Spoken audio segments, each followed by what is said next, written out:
भाइयों इस वीडियो में मैं आपको जिंदगी भर के लिए शौकन दोष ठीक कर दूंगा। ये मेरा वादा है आप सबसे कि हमारे शरीर में अगर शीघ्र पतन की समस्या है और शौकन दोष भी होता है तो हमको कमजोरी का सामना भी करना पड़ता है। जब तक आप अपने आप को नहीं सुधारोगे तो इस शौकन दोष का कहीं समाधान नहीं है। और शौकन दोष तो छोड़ो, आप ब्रह्मचर्य का पालन भी नहीं कर पाओगे। जय श्री राम दोस्तों, मैं हूं संदीप और हमारे यूट्यूब चैनल में आप सभी का स्वागत है। आज हम जिस टॉपिक पर बात करने वाले हैं उस उस प्रॉब्लम में लगभग लगभग लोग फंसे हुए हैं। वो एक प्रॉब्लम ऐसी प्रॉब्लम बन गई है कि आज के युवाओं में बहुत ही ज़्यादा फैली हुई है। वह है शौपन दोष, नाइटफॉल। आखिरकार ये समस्या है क्या है और इसका समाधान क्या है? भाइयों इस वीडियो में मैं आपको जिंदगी भर के लिए शौपन दोष ठीक कर दूंगा। ये मेरा वादा है आप सबसे, ये मेरा आप सबसे वादा है। और मैं ये गारंटी लेना चाहता हूँ आपकी कि किसी डॉक्टर की आपको आवश्यकता नहीं रहेगी जिंदगी में कि शौपन दोष से संबंधित आप इस बीमारी का इलाज कराओ, है ना। अगर आप डॉक्टर के पास जाओगे तो डॉक्टर इस शौपन दोष को बीमारी बताएगा कि यह एक बीमारी है। लेकिन हमको ये चीज समझनी है, जिस प्रकार से हमको गंदी आदत के कारण, ये वीर्य नाश के कारण हमको शौपन दोष होता है, तो इसका समाधान हम खुद है।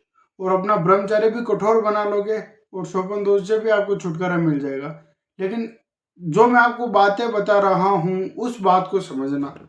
भाई सबसे बड़ी चीज होती है जो कि नाइट फॉल बोला जाता है, वो शौपन दोष होता क्यों है, इसका कारण क्या है? इसका कारण ये है कि भाइयों जिस गंदी आदत में हम फंसते हैं, जैसे कि वीरनाश, कोई व्यक्ति 2 साल 3 साल 5 साल 7 7 8 8 साल तक ऐसे लोग हैं जो कि वीरनाश के कारण अपने आप को पूरी तरीके से बर्बाद कर चुके हैं। ब्रह्मचर्य का नाश इतना कर चुके हैं कि उनके शरीर में वीर्य की बहुत ही ज्यादा कमी आ चुकी है। तो भाई इस बात को हम खुद समझ सकते हैं कि वीर्य की कमी के कारण हमको शौपन दोष होता है। जितना हमारे शरीर में वीर्य पतला होता है उतना जल्दी बाहर आता है। तो भाई जिन जिनको शौपन दोष की समस्या है उनको शीघ्र पतन का भी सामना करना पड़ता है ना। वो उनको शीघ्र पतन की भी समस्या होती है। तो जिनको शीघ्र पतन की भी समस्या होती है और साथ ही साथ इस बात को हमको समझना है कि हमारे शरीर में अगर शीघ्र पतन की समस्या है और शौपन दोष भी होता है तो हमको कमजोरी का सामना भी करना पड़ता है। तो भाई सबसे मोस्ट इम्पोर्टेंट बात तो ये है कि बहुत सारे लोग ऐसे होते हैं, डॉक्टर लोग ऐसे होते हैं जो बोलते हैं कि शौपन दोष होना नॉर्मल है। लेकिन मेरा ये मानना है कि शौपन दोष होना नॉर्मल नहीं है।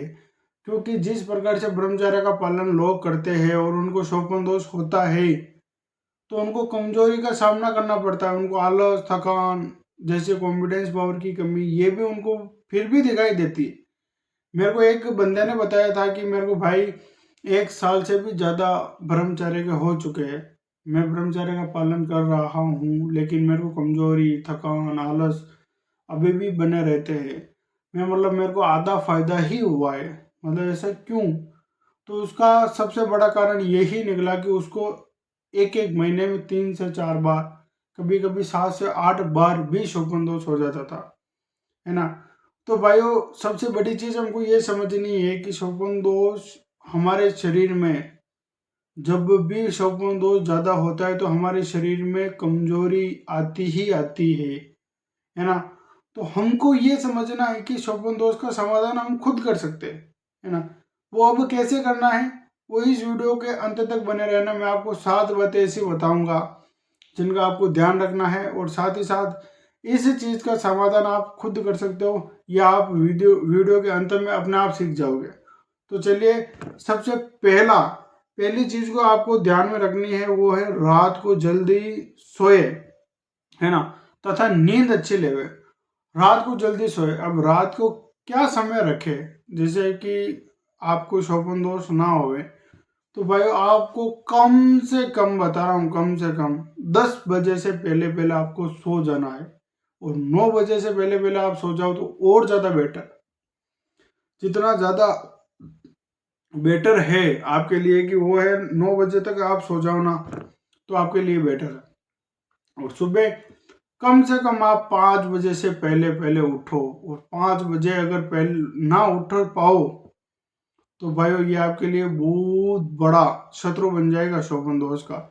क्योंकि सुबह के समय हमारे शरीर में गर्मी बनी रहती है और सुबह के समय बहुत सारे लोगों को पेशाब की दिक्कत रहती है, क्योंकि पेशाब सबको सुबह सुबह पेशाब आता है, तो गर्मी शरीर में बनी रहती है, तो अश्लील विचार भी आएंगे, इससे शोभन दोष और ज्यादा बढ़ेगा।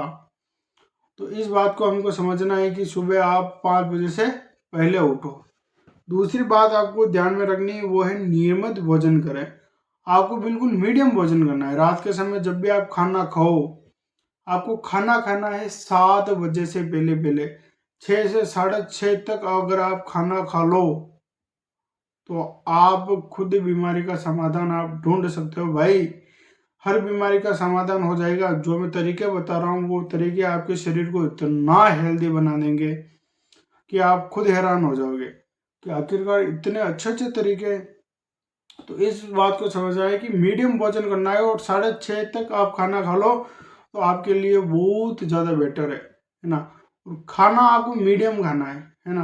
और खाने में आपको ध्यान रखना है कि जो भी चीज़ें खाओ कम से कम एक रोटी जितनी आपके शरीर में भूख रहनी चाहिए। एक चपाती जितना आप खाना कम खाओ, है ना। तो ये बात ध्यान रखनी। तीसरी बात की आपको ध्यान रखनी वो है सोने से पहले पेशाब करके सोना है ना।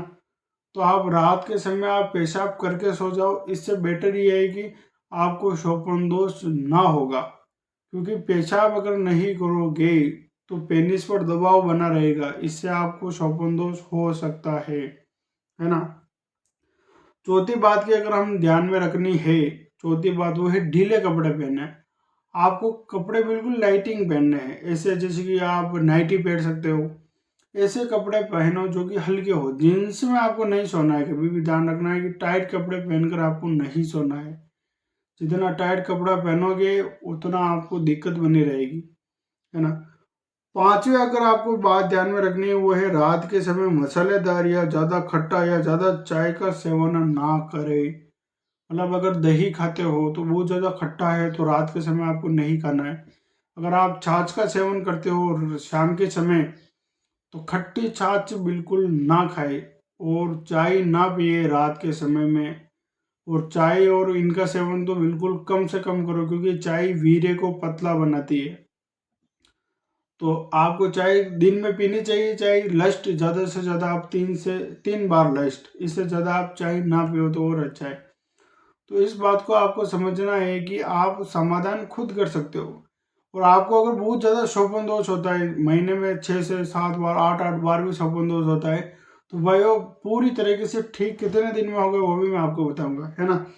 तो ये बात में ध्यान रखनी। और छठा आपको ध्यान में रखना है वो है रोजाना योग प्राणायाम करें और ज़्यादा पानी पिए। अगर आप डेली अनुलोम विलोम करते हो, भ्रामरी प्राणायाम करते हो, प्राणायाम अगर आपको चाहिए इस पर वीडियोस तो मेरे को कमेंट में बताना, मैं जरूर आपके लिए वीडियो लेके आऊंगा प्राणायाम पर। तो आपको योग करना है। योग से आपको जितना फायदा मिलेगा मेरे हिसाब से अगर देखा जाए तो आप जो खाना खाओगे वो ऊर्जा आपके शरीर में बनती है। और अगर आप योग करते हो ना, वही खाना आपसे 2 से 3 गुना शरीर में ऊर्जा बना देगा। ये योग की पावर है।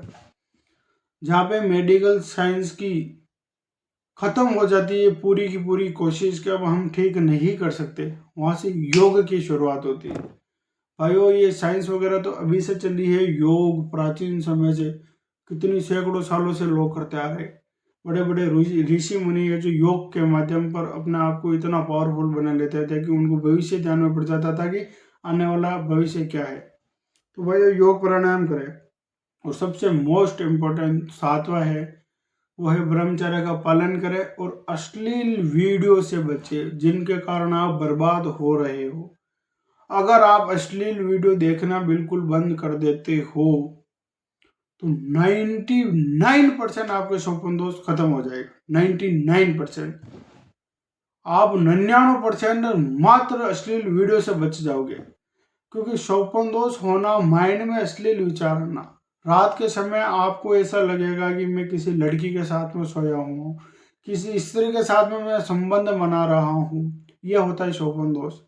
आपके माइंड में इतने अश्लील विचार आएंगे, इतनी काम वासना भरी रहेगी, तो अपना आप शोभन दोष होगा। और मसालेदार भोजन खाओगे तो और गर्मी बनेगी, इससे और ज्यादा आप वीर्यनाश करोगे। इस कारण लोग ब्रह्मचर्य का पालन नहीं कर पाते, क्योंकि वो खुद मतलब संयम में नहीं रह पाते। वो खुद कौन सी चीजें मेरे को खानी है कंट्रोल नहीं रख पाते अपने आप पर। अगर आप अपने शरीर पर कंट्रोल नहीं रख पा रहे हो तो आप कुछ नहीं कर सकते भाई। जो व्यक्ति मन को जीत गया ना, वो हर चीज जी सकता है। अपने मन को जीतो, कोई सी चीज आपको नहीं खानी है तो नहीं खानी। अभी मेरी बात करूँ तो मेरे को कम से कम 1 साल से भी ज्यादा टाइम हो चुका है कि बाहर का खाना मैंने नहीं खाया है। जो भी तेल तली हुई चीजें होती है, बाहर की बाजारू चीजें होती है, मैं बिल्कुल खाता ही नहीं हूँ। लहसुन और प्याज का सेवन मैंने बिल्कुल बंद कर रखा है। भाइयों, ये चीजें आप खुद सुधारोगे तो अपने आप को सुधार पाओगे, वरना कुछ नहीं होगा। वरना आप जिंदगी में पीछे पीछे चले जाओगे और कुछ भी नहीं होगा, है ना। अब मोस्ट इम्पोर्टेंट जो मैंने आपको बताया था कि क्या ऐसी चीजें आपको ध्यान में रखनी है, क्या ऐसा करना है जिससे कि आप पूरा का पूरा समाधान कर सको। तो भाइयों, आपको ध्यान में रखने वाली चीजें है वो है कि खाना खाओ ना, आप खाना खाओ, उसमें आप लौंग, मिर्च, मसाले बिल्कुल मीडियम हो गए। जो आप खाना खाते हो उसमें लौंग, मिर्च, मसाले बिल्कुल कम से कम डाला करो, है ना। ज़्यादा से ज़्यादा आपको ध्यान में रखना है कि इन चीज़ों से हट कर रहे। और सबसे बड़ी चीज़, किसी लड़की स्त्री के प्रति आप अश्लील विचार ना सोचे, किसी लड़की के प्रति गंदी नज़र ना रखें। जब तक आप अपने आप को नहीं सुधारोगे तो इस शोभन दोष का कहीं समाधान नहीं है। और शोभन दोष तो छोड़ो, आप ब्रह्मचर्य का पालन भी नहीं कर पाओगे। अगर आप अपने आप को डिसिप्लिन में नहीं रखोगे भाई, तो आपकी ज़िंदगी नहीं बदलने वाली, ये मेरी गारंटी है। ये बात कड़वी है लेकिन सच है। आप खुद सोच कर देखो कि मैंने जो जो बातें बताई है, अगर आप डेली दिनचर्या में गलती करते हो तो आप ब्रह्मचर्य का पालन नहीं कर पाओगे। अगर आप इन बातों का ध्यान में रखते हुए डिसिप्लिन के साथ में योग प्राणायाम करते हो, ईश्वर को समय देते हो, तो भाई हर चीज का समाधान कर सकते हो। और सबसे बेटर चीज मैं आपको बताना चाह रहा था कि कितना समय लगेगा शोभन दोष ठीक होने में, कितना समय लगेगा। कम से कम 3 साल का समय आपको देना पड़ेगा। अगर आपको 1 महीने में 4 से 5 बार से ज्यादा अगर शोभन दोष होता है, या मिनिमम 4 से 5 बार शोभन दोष होता है, तो आपको 3 साल का समय देना पड़ेगा। 3 साल आपको ब्रह्मचर्य में रहना पड़ेगा, तब जाके आपको शोभन दोष से छुटकारा मिल जाएगा। और एक और मैं समाधान बता देता हूँ कि रात के समय सोते टाइम आप पेट धोकर सोए। पेट धोकर सोओगे तो आपके शरीर में जितनी भी गर्मी होगी उसको शांत कर देगा। और साथ ही साथ ध्यान रखना है कि अगर आप योग प्राणायाम करते हो रेगुलर बेस पर, सात्विक भोजन है, तो आप मात्र 1.5 साल में आप शोभन दोष को पूरी तरीके से कंट्रोल में कर सकते हो, पूरी तरीके से आप ठीक कर सकते हो। और साथ ही साथ शीघ्र पतन की समस्या भी आपकी पूरी की पूरी ठीक हो जाएगी। तो भाइयों, इस वीडियो से आपको कुछ भी सीखने को मिला है तो इस वीडियो को ज़्यादा से ज़्यादा शेयर करें। और आप चैनल पर नए आए हो तो चैनल को सब्सक्राइब करें। मिलते हैं अगली वीडियो में, तब तक के लिए बहुत बहुत धन्यवाद। और भाई सच बता रहा हूँ, मेरा वादा है, अगर आप इस चैनल से जुड़ जाओगे तो आपके लिए ये रामबाण चैनल होगा ब्रह्मचर्य पालन करने के लिए। तो भाइयों, इस वीडियो में कोई भी मेरे मुंह से अगर कोई गलत शब्द निकला हो, कोई गलती हुई हो, तो प्लीज़ मेरे को माफ़ करें। और ज़्यादा से ज़्यादा इस वीडियो को शेयर करें और चैनल को सब्सक्राइब करें। जय श्री राम।